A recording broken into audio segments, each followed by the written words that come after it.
Teddy is sleeping somewhere in the house right now, and very shortly after the show tonight, we're going to pile in the car with two people, Teddy and I, and we're going to go into a restaurant in San Francisco and have a little pre-Thanksgiving dinner, because tomorrow night I'll be with 7 or 8 friends that I've invited to another restaurant. I don't cook anymore in the house for those kind of dinners. I used to. I took, my mother's cooking and all I loved what she would do. She had a little, in fact, there's a picture in Train Tracks of Mama Savage that you're going to just love. Let me turn to it. There she is. It's in a little kitchen in a little house in Queens, New York. The kind of kitchens that were in attached houses where there was a 4-burner electric stove.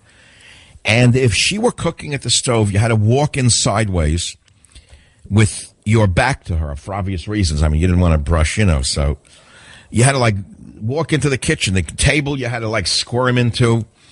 On that little 4-burner electric stove, my mother could cook 12 dishes in a night.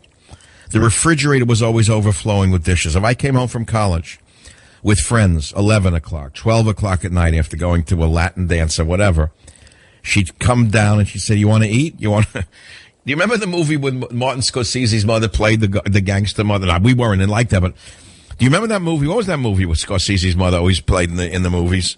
I got a kick out of it because the guy's coming after killing someone in the trunk of the car. Nothing to do with my lifestyle.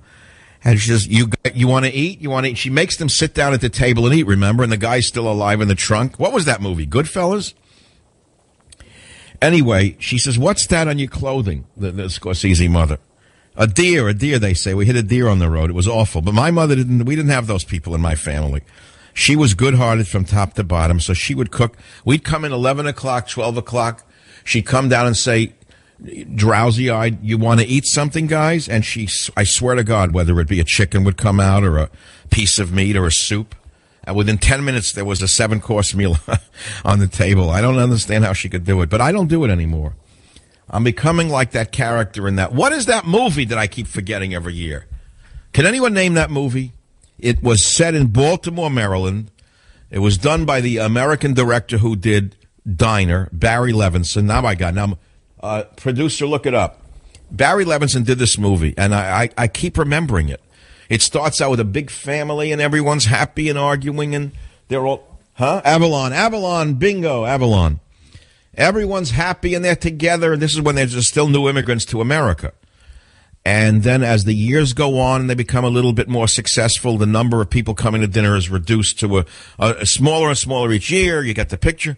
By the end of it, as they're all very successful, living alone in big houses, they're alone in big houses with kitchens that are unused, and the guy's eating takeout on a tray in front of a television set with a cat. That's the way of America.